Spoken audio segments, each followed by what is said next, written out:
Welcome to Lacekickz.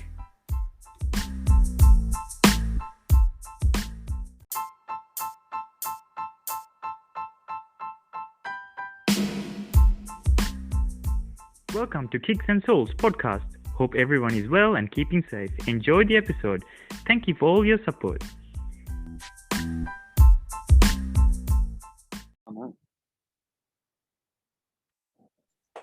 Hello guys, welcome to Kicks and Soul podcast. And yes, I go by the name of Dr. Lacekickz. And yes, welcome to the show and enjoy. What up? It's your boy Swoosh2308, aka Mr. Jordan himself, aka Mr. Phil Knight, Nike ambassador. Add me on Instagram, Swoosh2308. Stay tuned because it's going to be a great show. How do you follow that up? Hey guys, kicking it with G here. Hope you guys enjoy tonight's podcast. It's going to be some awesome chat, awesome banter. All right. Well, that leaves it up to me. Thanks for having me in your podcast, guys. It's such an honor to be in a virtual room full of knowledgeable OGs, sneakerheads. By the way, I am Shoezen.one, also known as Derek to my mates. Sorry, but yeah, Shoezen.one on Instagram. Thanks for having me, guys. First of all, I want to say thank you very much, Kuya, for coming in. And yes, for then my boys who is more interesting on getting to know a bit more about your shoe gang. Swoosh, Shoot. Swoosh, you want to go first? Well, yes, sir. So, shows one, you're a good friend of mine. Just a little introduction about yourself and how you got started, and give me all that jazz. Right. Well, I saw Drake and Kanye West, and I thought they were cool. There was this little Early 2000s, baby. yeah, and then there was this little kid who's I forgot his name, billionaire something, and he was selling kicks. You know what? I thought at the age of 47. No, I'm kidding. Now, actually, I go ways back. Even before the word or the term sneakerhead was coined. 1987. I don't know if some of you guys were born already at that time, but that was the year, that was the year when the Air Max 1 dropped.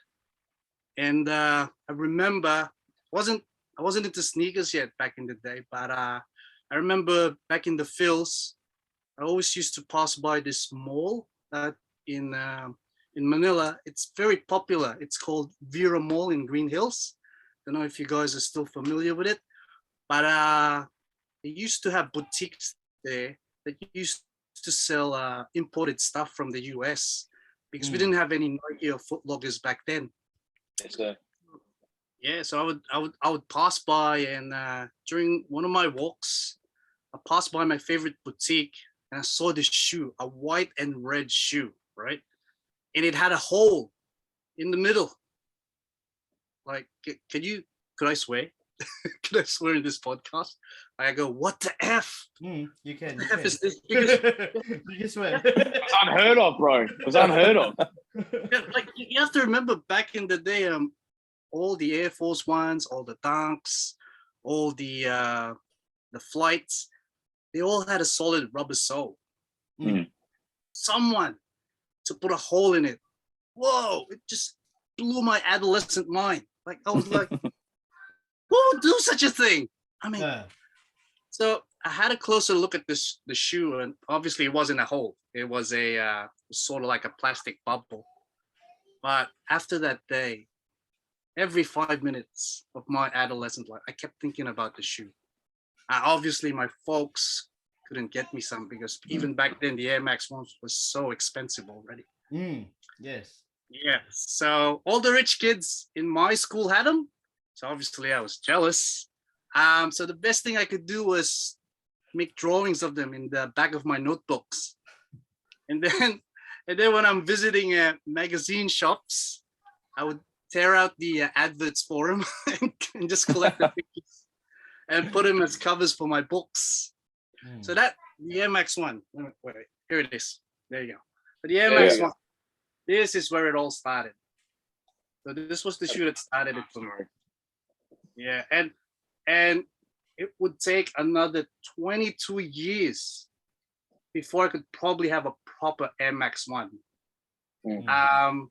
And it was funny because my first Air Max 1s, the white red sail colorway, I wanted it so much, but I could never had a chance to buy it. So remember back in the day when sneakers wasn't so huge in Australia? I think it was 2009. I made a few mates with some Foot Locker staff, and you know what they would do? Because they knew I was a sneakerhead, they would call me up and say, "Oh, we got this dropping." Remember those days, guys? Yeah. So Good times. good times, exactly. So my mate called me up at Foot Locker in High Point and said, "Hey, remember that shoe you kept telling me about? The one that was so elusive to you all these years where we got them dropping, and I'm gonna save up, and I'm gonna save a size 9 for you." And right there and there, man, headed straight to High Point Foot Locker. Well, it's not. This is not the 2009. It's somewhere downstairs. But I got my first Air Max 1 22 years after. Can you believe that? It took me a whole bunch of sneakers just to get the 2009 version. These are the I think 2011 to 2012. Yeah, How did it, that's awesome. Sorry, not to cut you off, but how did that feel? Did it still feel like you were that kid that picked up that shoe? Bro, taking video. Thank goodness there wasn't any good phone cameras back in the day, yeah. Because I literally cried, man, when you know that meme with Megan Fox and Machine Gun Kelly, where the guy was presenting the shoe. That was me, man. I was like, oh shit, it's finally here. Bro, that was probably top 3 sneaker moments in my life. So I was so happy to finally get a pair. So that's good, man. Sorry. It was such a great moment in my life. Please don't cry in life. Come on, bro. Nah. I was gonna Actually, ask, I was gonna ask, go ahead. What do you think about the big air bubble that's coming up next year? I think next year, 2020. Yeah. I actually thought it was this year, so I was super excited, but it got confirmed. It's coming out next year. So yeah, I'll definitely be going for it. I'll definitely go for it. Yeah, I like they bring it back. Obviously, I think there's gonna be some weird designs here as well. I think it's gonna be a bit yellowish inside as well. Yeah. So don't know if it's the final, but who cares, man? Air Max 1. We gotta get that shoe. Yeah. actually, I just want to jump in there because sorry to cut you off, but you're talking about the MX ones, and 22 years later you get your own pair. Like, does it still feel awesome when you put on that pair? Like when you put on a pair of Air Max ones, does it bring you back? There's there's nostalgia. Does it hit? Does it hit? Like, you're talking to a kid that bought all the Nike adverts, and you know what? When they say that the air bubble will make you run faster, jump higher, it's just be a overall athlete. It takes me back there, man. It actually feels like a movie of some putting on the shoe and on my feet. It feels like there's a move inside my head taking me back when I was a kid. Like, oh, finally, Derek, it's here. You're doing it. Yeah, no, that's awesome. And I think the what you're describing, we all feel, because we're all coming from that same kind of like that culture of same story in a sense, right? Similar story. So I'm sure for us, the feeling that you're getting is the same that we get when we put on, my first ever Air Force Ones and the penny ones and all that sorts of stuff. Yeah, no, that's awesome to hear. That's big, awesome big facts. Big facts, man. Yeah, it's waiting for that. Eh? You're gonna get your pennies. Oh, I gotta get 2 pairs. It's just too I'm nostalgic. gonna get 3, I think. Those 95s are just too nostalgic. I need to get 2 pairs of those. Did you want me to bring them out? It's downstairs. Oh, no. Don't do it. I'll start crying. I got the 1s and the 2s. Yeah, that's cool. So Yeah, I sorry, should've Swoosh. known Sorry, Swoosh. Go on. Oh, that's all, G.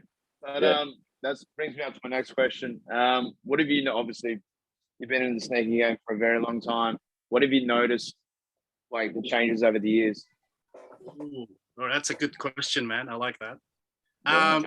First thing that pops in my mind is all the bad derogatory terms all of a sudden become acceptable and become the hype thing. Let me give you guys an example, right? Back in the day, if you got called a hype beast, it was like you were just in it for the hype. You're not a real sneaker. You're not a real sneaker. You're just in it for the hype, man. F off. Yeah. But now you get called, sorry, not now, but 5 years ago, when you get called a hype, there's even a website called Hype Beast. Yeah, there is. Yes. If you get called a hype beast, yeah, you're part of the culture, man. We'll embrace you. Yeah. Next one that came along was reseller, right? Yeah. Oh, that was such a bad term back in 2012. It's like horrible. When somebody said you're a reseller on the online message boards, remember the old Nike Talk forums, right? Yeah. When somebody said you're a reseller, oh man, it was like saying F you to your entire family. Yeah, sorry. But now everyone wants to be a reseller. Everyone, the culture's embracing the reseller culture. Yeah. Yeah, so I guess it's just that, man. What was once bad is now considered dope today. Acceptable. Yeah. Which is sort of weird because as someone who wasn't really in it for the money, for the hype, the fame, or the monetary things that sneakers can give you, I still feel like an outsider sometimes. Sometimes. Yeah, no, I can empathize with that. I can really do, like what you're saying there is because, like, sometimes when someone so I'm a teacher, and when one of my students see me wearing some really hype kicks, right? Like they just look at me and is like, "Sir, you're such a hype beast," and I kind of like, it's like they've taken a knife and just stabbed me in the heart. And I'm just like, "Oh, what are you saying?" Do you know what I mean? But then you kind of think back and go, "Well, it means differently to them." So it means like to them, it's kind of like it's the new cool thing to say, right? So, but yeah, can totally empathize with what you're saying. Yeah, 100%. Well, adding to that question as well, is it more about retailing now, or is it passion, you reckon? Yeah, it's sort of like that because a lot of the young, a lot of kids today I speak to, especially my son, he's a bit of a sneakerhead and all his mates. Before they look at the design, before they look at the collaboration, they always look at the pre-sale price. Wow. So that to them, that pretty much determines the value of the kicks, whether they're willing to get it or not. Which is kind of sad to me, anyway. Oh no, that makes two of us. Because I'm a guy that likes design. Okay. And I don't really care if it's just a GR or a basketball shoe, or there's no collaboration with anyone. Yeah. Put that away. Yeah. So to me, it's pretty sad because look, we always hear it. It's like buy what you like, but it's actually true. I like the sneaker. That's that. I don't have to explain it to anyone. I don't have to justify why I like it so much. I like it. I don't care if it's cheap. If I can get it for retail, that's great. So that part of the culture, I think that part of the old culture, these new generation, they don't understand. Yeah. They're always thinking about how much can I flip it for, or what's like the real monetary value of this particular object. Yeah. It's the same with cards, with Bitcoin, with NFTs. It's perceived value in the future. So it is kind of sad. It is what it is, I guess. I mean, just to add on to what you're saying about how your son looks at the resale value, it's kind of if you think about it, like just a different perspective. I guess for us growing up and when we're in high school, and we see a kid wearing just like the latest Nikes, like we understand how much that pair costs, like on the shelves. So back then, that was the status, wasn't it? It was the sign of like, wow, you got money. and now it's like the resale value becomes the status point. Like, do you guys get me? Like, it's just evolved. Like, it's just evolved so much. Well, we weren't growing up. Yeah, if you had Reebok pumps on your feet, that was like a $300 shoe plus when we were kids. And if you had that on in primary school, like, people looked at you. Yeah. Yeah, 100%. But yeah, sorry, I just wanted to add that. Well, while we're talking about this and having this conversation, I have a question for everyone, right? What do you think we have for the future of the sneaker game? I reckon it'll be the same, to be honest. I think Shoezen.one has pretty much summed it up nicely. But I really hope, and this is obviously from my point of view, I hope that passion comes back instead of just flipping it so I can make money out of it. I think I really just want to go back to the old days and obviously lining up for the shoes and getting excited for the shoes that you want instead of just, hey, I can make $1 out of this shoe. I just really want that passion to come back.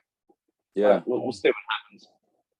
You know, I completely agree. I just think the culture is just going to stay the way it is. But I think for us, like, being, I guess we can call ourselves like old school sneakerheads, that we've got this amazing opportunity to pass on knowledge, to say, like, you know, this is how it was, and this is why it was, you know, it was so awesome, and the reason why we connected with it so much. Like, I remember the days of just, you know, waking up at 2 a.m., go line up, and then you'll see the same people, right? I miss that. Like doing the canvas, man. I miss all that stuff, right? I miss those days so much. I miss the cold mornings, you know. Yeah, I don't know. I don't know about you guys, but there were moments where I didn't even want the shoe, but I still got up that early because I knew who was going to be in something. I knew I knew the conversations that I was going to have, and I was talking to like-minded people, right? So I feel like with the younger generation, yeah, sure, the resale value is going to be there, the status is going to be there as well, but I feel like we just have this amazing opportunity to say, like, just pass on some knowledge on, like, this is how it was, and this is the reason why there's always that conflict between the old heads and the new heads, right? Just like with technology as well, like we've seen, like, you know, Nintendo to Nintendo Switch, and no save points to, you know, like, save points everywhere, bro. Yeah, that's true point, because though they do have the bots these days, right? Yeah.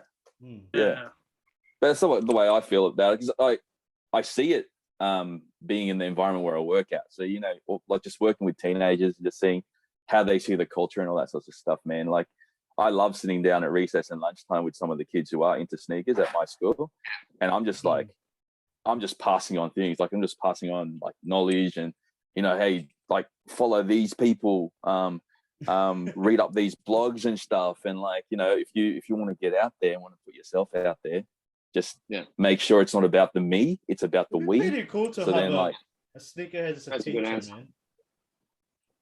Oh, sometimes it's awesome, but there are times when the kids don't want to do any work in class, they'll just ask me a sneaker question, and I'm just like, my mindset just get like this, and I'm in my classroom. So I've got to be careful. That's how they do it all the time. But yeah, that's I guess that's my opinion. Yeah. Well, you know, you kind of kicking it with you. You kind of hit a good point there. Especially in the we're now in the world of influencers, right? And I see like 80% of people making an account and getting into sneakers, getting into the street culture. It's not about sharing their passion. It's more about, how can I get famous and viral quickly? And how can I get these brands to send me cool stuff? So I often when I do interviews, I often get asked these questions, like, what do you tell someone who wants to start their own Instagram account and wants to follow your footsteps? And I tell them straight away, be genuine. Because if you're not genuine about what you're doing, you'll stink. People will figure you out straight away, and you lose followers. So don't do it for the likes, don't do it for the virality. Do it because you want to share your passion. Yeah. Don't care if it gets 1 or 2 likes or only 3 of your mates like it, as long as you're sharing a piece of yourself. That's what I Yeah, tell well them. said. Yeah, well said. said. Oh, sorry. And just to take it a step further, right? Like you asked me where this one was going. You're talking to someone like who was like 5 years ago. I kept on telling everyone, "Fuck! I wish this whole sneaker craze would stop so I could just get back to normal and walk to the shops and just buy my stuff." I wish the rappers would stop wearing sneakers. I wish celebrities would stop wearing sneakers. So DJ Khaled. Hey, he was just in a meeting with Kanye West, and he gave him one of his sneakers. Anyway, Yeah, sorry. I saw that. So I wish they'd stop, but it's not gonna stop anytime soon. I've just seen an NFT. What was that ice cream dunk that came out a couple of years ago? The Ben and Jerry's, right? Yeah. Oh yes. I've seen an NFT Ben and Jerry's just got sold for 100,000 USD. That's Yeah, with that's the not- proper, yeah, that's proper ridiculous. cup, right? It's not even a real shoe. No, it's Yeah, not. That's yeah. insane. So if that's where we're headed, that's it. I don't want to be a part of that. Yeah, of course. Well, to add on to that as well, you've got Goat and StockX that are just absolutely on fire. So it won't slow down for a very, very long time, to be honest. Yeah. Yeah. So, but here's the cool thing, right, guys? And maybe you'll agree or maybe you want to agree with me, is that there's so many releases and collaboration coming out every week. Like back in the day, it used to be years. We had to count years for GR Jordans to come out. Months. Yeah. or retro basketball kicks and runners to come out. Now there's like 10 drops a week, 5 collabs, 5 crazy. retros, 2 silhouettes. And the cool thing about it is you can sort of pick your spots now. You know what I'm saying? Like Yeah, great. like the Blazer Low Cows, man. Like Co's collab. Collab. Right? When was the last Co's collab? It was a Jordan, and they resold Jordan 4? Jordan 4. Yeah, this resold for mega bucks. And now there's a triple collab, and they're just sitting on shelves. Yeah. To me, that's great. That's absolutely great. As a Co's fan, that's great. Yeah, no worries, man. I'll take them in. No, it's true though, because like as you're saying, like I think the collaborations is just saturating the market at the moment. That we can pick and choose. We've never had that ability before, right? No, So we great. can pick and choose, and it's just like, again, it's just an amazing feeling when you cop like a collaboration that years ago, say 5-7 years ago, that you knew, like as soon as Sneaker app went down, it was over. Like you had no clue. Like, done. it wasn't going to happen anymore, right? So no, it's good. Yeah, it's a good point. yeah. So it's so you can picture. Well, obviously there will still be hype shoes like the Travis Scott ones and the AMM ones that came out. There's still going to be hype shoes, but if you miss out on that, no worries. Next week there's going to be another release. So 100%. you know what? Yeah. Just to segue, I remember back in the day, this was like 2010, 2012, when sneakerheads missed out on a release, let's say a Foot Locker or Nike, you would immediately see this salty bunch of guys go to Facebook groups and forums. Yeah, Kicking It, he knows what I'm talking about. And just make fun of Foot Locker. Post the sneakers they missed out on and say, "Oh, they're shit sneakers anyway. I don't like them." Yeah, guilty. Yeah, guilty. 100%. Yeah, I didn't want them anyways. Yeah. So it's funny to be a part of that era. Looking back now, oh man, I kept telling people one day we're gonna talk about this over beers and we're gonna laugh about it. Try not to take it too seriously, and now here we are. Yeah. We're actually doing it. So it's Right. That's so true. Yeah. So yeah. You got a question, KICKINWITHEGEE? I've got one just because we're kind of just talking about like the new generation of sneakerheads, and as Shoezen.one was saying that you know, with people trying to, or younger kids trying to get into Instagram accounts and all that sorts of stuff. I think the one thing that I really love about Koya, your Instagram account is that I love that you're sharing your knowledge. You're sharing your knowledge. Like, I remember there was a post that you did with it was like something to do with like changing the angle of your shot so it's kind of slanted. Yeah. It gives more character, right? Like, I saw that and I was like, that's what I'm talking about. Like, this is the type of sharing that we want to see, right? Like, this is the things that we want to see. And I guess in terms of when you're taking your camera out with you, right? What is it that you look for when you're composing that shot? All right. So disclaimer: I'm not a professional photographer. I never studied photography. Right. You're talking to a guy 10 years, 12 years ago. Only used this Samsung S4 to take pictures of his kicks. So you know when you use the timer and just bend over and people are looking at you. You remember those days, right? Yeah. I'm still going through that, so don't stress. But Kicking It, thank you for appreciating that post, right? Because I should actually continue that series, because it was meant to be a series of short reel videos, just giving value to the guys following me. Just sort of giving them a couple of tips and hints how to improve their photography. Well. Yeah. So going back, I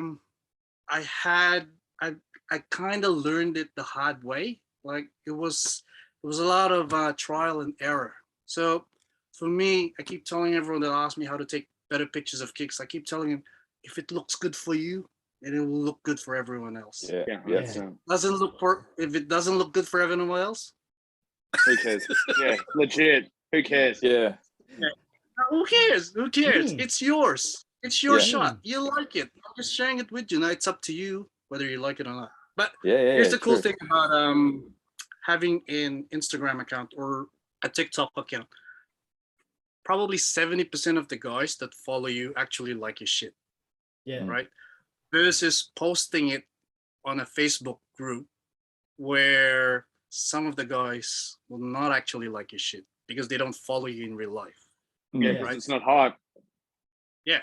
30% of the guys that do follow you on Instagram are just waiting for you to fail. Yeah. No, honestly, I think you hit that. Like, I think that's 100% true. Yeah, like, just wait, what's his next misstep? Yeah. But going back,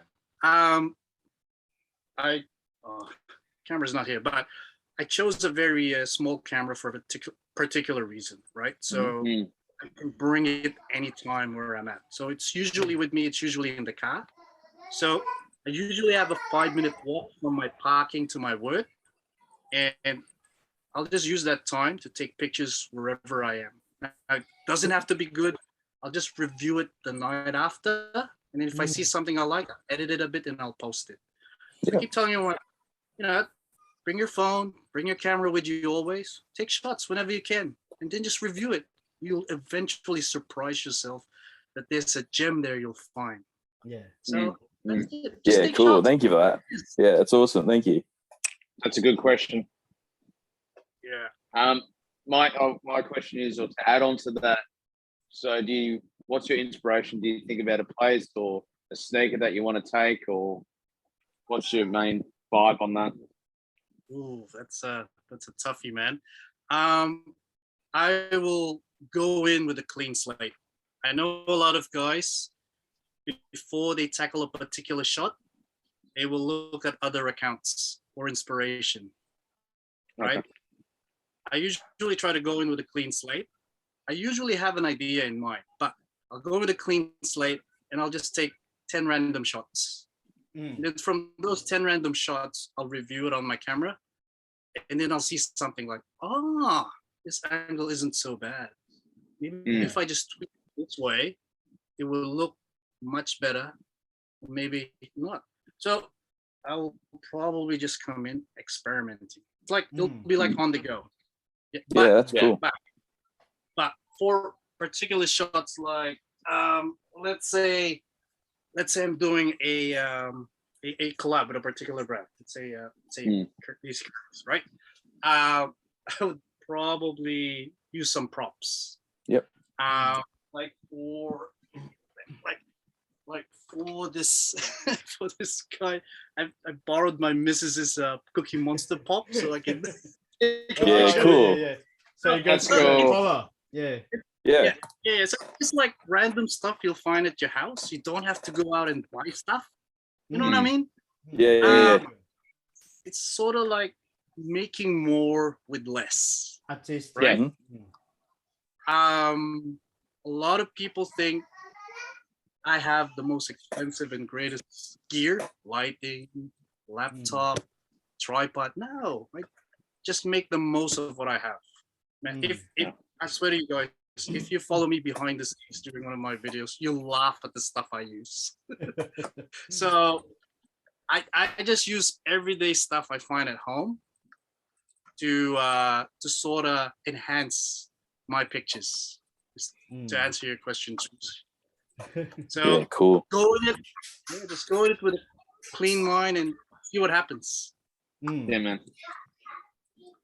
I was gonna ask Kuya, right? Like, cause I know you've been, you've been to sneaker show and sneaker event around here. What was your best #1 experience in Melbourne or in Sydney for the sneaker show, the sneaker event that you ever had, that you ever went to?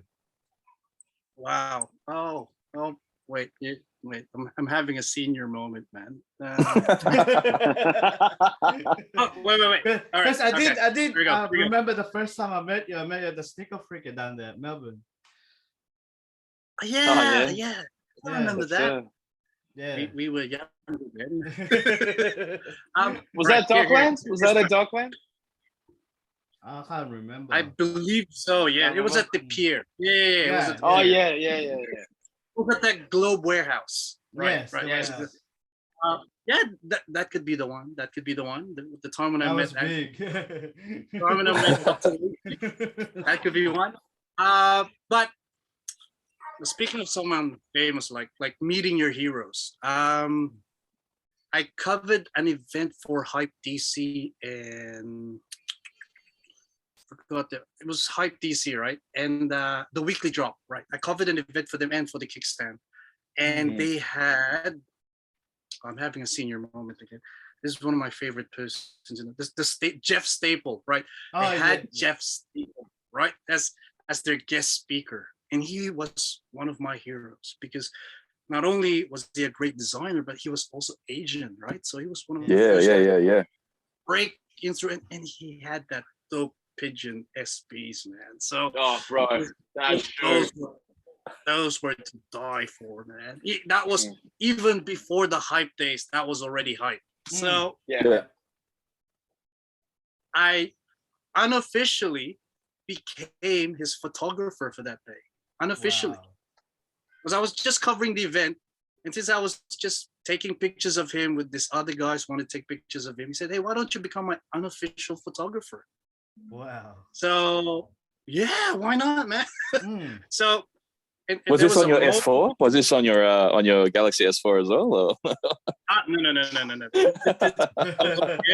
It was I don't know, probably 5 years, 6 years ago. And I remembered I had him all to myself right there, and he's pretty much signed everything I threw at him. Wow. even kicks that cool. weren't his. Yeah. but you know what, the thing that was really stood out was how humble he was. That's And cool. it was just like talking to you guys, talking to Lacekickz, talking to Kicking with G, talking to Swoosh. It was just like having this conversation, and he was such a big geeky sneakerhead, right? And that just blew my mind. How humble he is, how in touch he is with us, with fans of his design and his kicks. and it, because I also listened to his podcast, right? And this is where I kind of got starstruck. He asked me specifically in front of everyone in the audience, what was my favorite episode of the show? And I just froze. That's sort of everything. I go, the first one?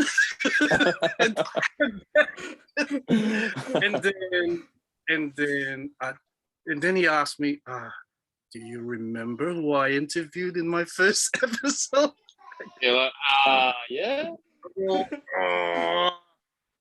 But then it snapped. It was the guy from those Double Lightnings, Fujiwara or something. Yeah, Fujiwara. Yeah. Fragment. There you go. Yeah. It was the Fragment guy. So I got out of that, man. But I was sweating beads. Yeah, of course. That's a dope moment. That's an awesome moment. Oh, good. Second one was meeting the Smith guy, the guy who designs Yeezys now. I forgot his first name. I'm sorry, guys. I should have written this down. No. He designed NBs and Reeboks back in. I'm not sure if it's Anthony Smith or something, but he's now with the Kanye West, and he pretty much designed his Yeezys. So that was another. Again, another guy who was a geeky, down-to-earth sneakerhead. Like he was full-on, flat-on nerdy on sneakers. Yeah. And it's funny. It'll probably be the same thing when I meet Tinker Hatfield. So that's one of my bucket lists. To meet Tinker? Yeah. What's or spontaneous question? What was the first question you'd ask him? Why did you make the MX1? Yeah. That's a good one. Like I saw the design of the buildings, you had inspiration from it, but what made you make this bubbles? Yeah. That's a good question. That's a very good question. What made you want to expose the bubbles? So left field from what everyone else was doing. That 100%. Right. Yeah. I got a couple more questions, then I'll leave it open. Obviously, you've worked with a lot of brands. Who's your favorite brand and why? This is the putting me on the spot here, man. Okay. Truthful, it's all right. All right. So I'll 100% disclosure and honesty. Yeah. My first break came from Nike. Okay. For a long time, they were my favorite brand. For a long time. Yeah, but then all my friends that have supported me and I have supported back, they all got promoted. Well, I'm happy for them. They got promoted, but the brand managers that replaced them, they forgot about me. So, but that's cool, man. It's all part of the game. And it happens. Your name doesn't get passed on, or they have their own rosters of favorites. Yeah. But my work for Nike back then wasn't. I used to lend Nike some of my kicks for their events. I used to do some work for you guys at Abbotsford, your old office. Sir. Yes, sir. And I think I could probably talk about this now.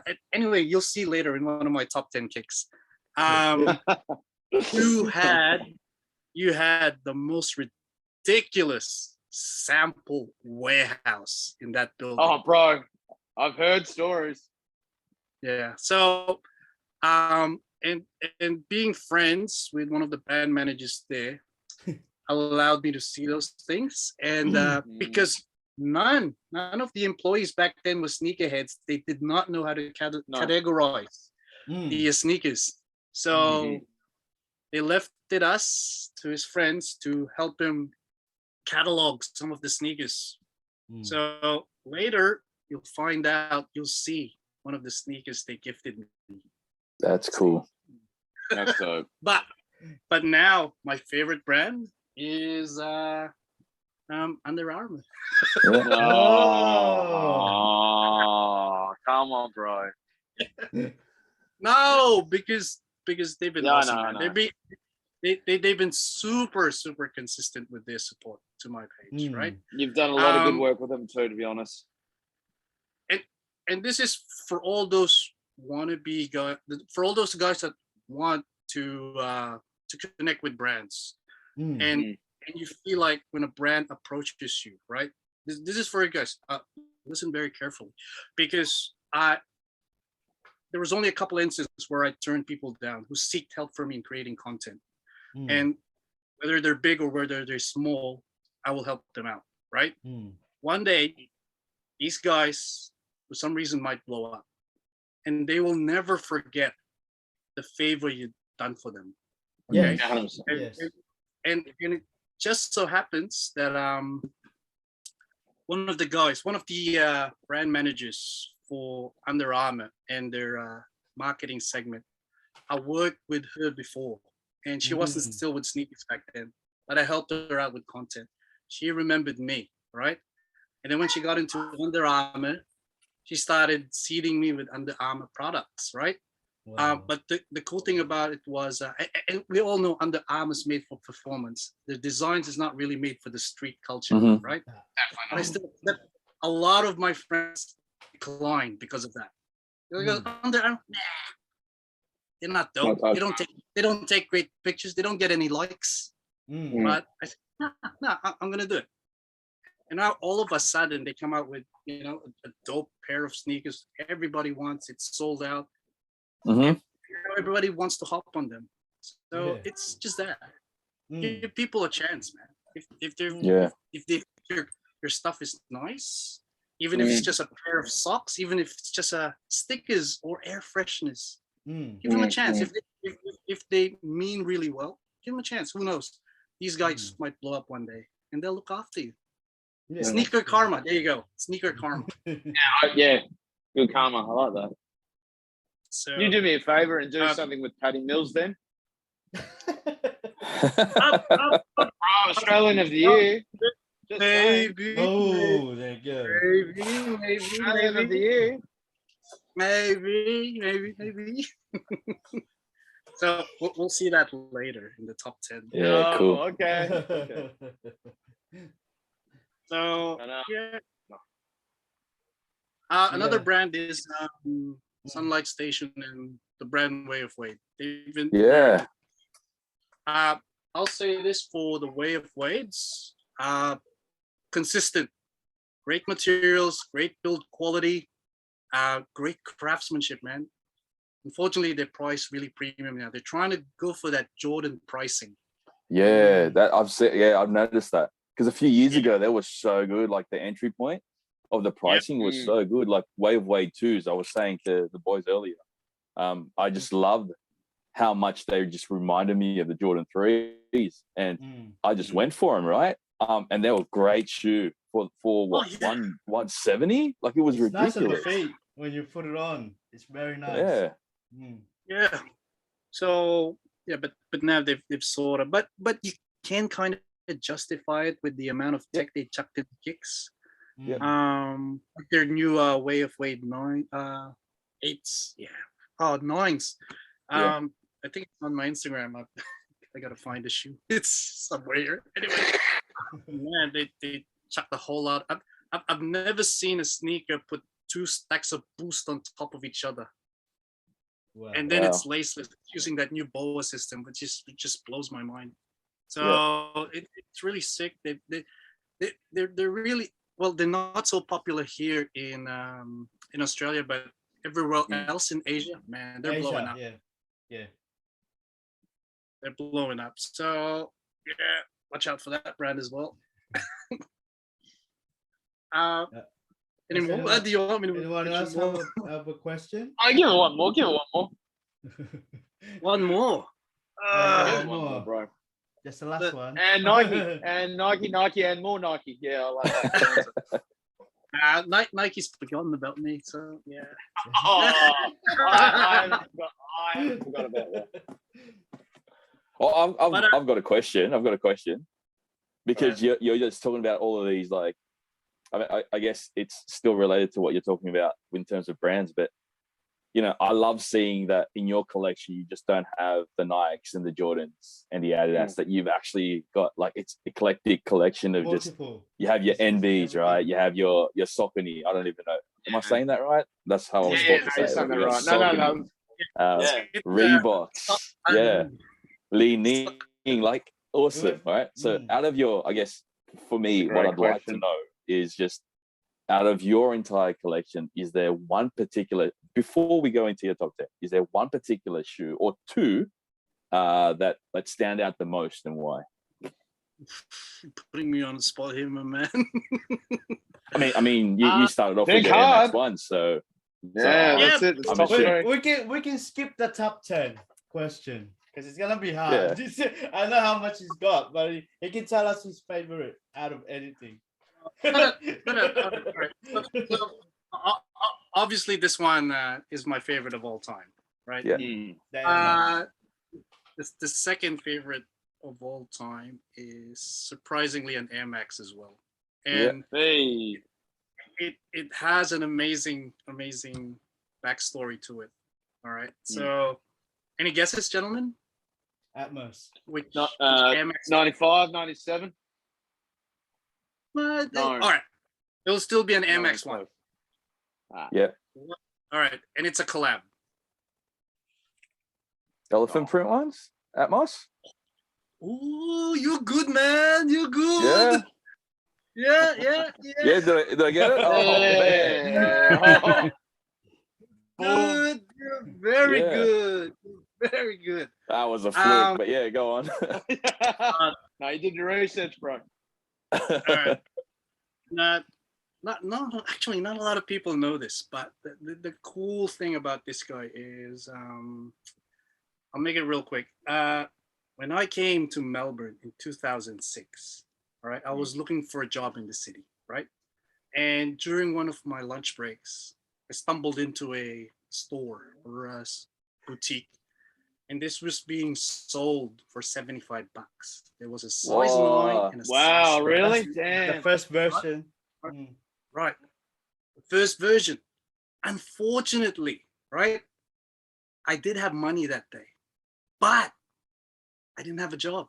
I couldn't justify it to my family. Yeah. You know? Yeah. After lunch, I went for my second interview, right? At where I work for now. I got the job. I start on this day. Immediately after the interview, I went back to grab these, the OG versions of these. Wow. They were gone. They were gone. Straight after I left, a couple of dudes came by and took them. 9 and 9.5. Just cleaned them. Yep. Right. Fast forward, maybe about 3-4 years ago. Yeah, I go to the old Foot Locker in Burke Street, right? And I was wearing these, the retros, right? And the manager there saw me and goes, "Oh, I had those back in the day." And I bought it at this shop, and my mate was with me. And I bought it too. It was him. Damn. You're the one that got my kicks. That's an awesome story. But we put 2 and 2 together and said, and they said, yeah, there was actually another guy before us. He said he might come back for the kicks, but we just took him. Oh, and back then, it wasn't really well known that this was an Atmos collab. To them, it was just, it's just a nice looking pair of kicks. It's on sale for $75. Yeah, I'll grab them. No worries. And not much people I told them, dig them. Now. Was that, sorry? Not much people actually dig them because of it, because of the print. Yeah. But I love these because they're pretty much the closest one to an Air Max 1 back in the day, and they had that black cement print, so it also kind of reminded me of Jordans. I kind of like them. And it was the first sneaker I actually liked when I got into Melbourne. So there you go. That's why this guy's super memorable. Yeah, that's cool. That's a good answer. I like that. Yeah. But, no. I was gonna say before this cut out, I want to say thank you, Koya. We will have to do a second round for this, if that's okay. Maybe next week. Yeah, sure. As long as I'm free, guys. Yeah. Yeah, you And, just and thank let you us so know. much, guys, Thank you. Thank Thank you, Kuya. Thank you you so for much. having us, man. for listening to the ramblings of an old sneakerhead. No. Thank you for Yeah, the all right. time. And More power to more power to Lacekickz, guys. Keep up the good work. Oh, thank you, Kuya. Yeah, that was swoosh. I was blessed with swoosh. Right on. Kicking it with G, man. Bro, Yeah, your no, voice is- we'll Yes, sir, continue no. the conversation. Yeah, we have to do Yeah, that. man. We'll have Yeah, to I'll do message part you two. if tell you This the has been story dope. of the penny ones and stuff. And Oh, yeah. I think it's Yeah, gonna be yeah. more fire if we get Charlie and Kuya Shoezen Sneak one peek, too. sneak peek. yeah, Charlie would be awesome on here. But yeah. Oh man, crazy eights. Look Stop at that, it. man.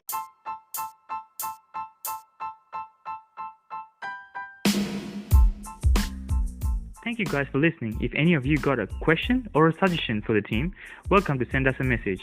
Make sure you check us both on Lacekickz and LACEKICKZ Family, Soul Insiders on Instagram, and see you guys next episode.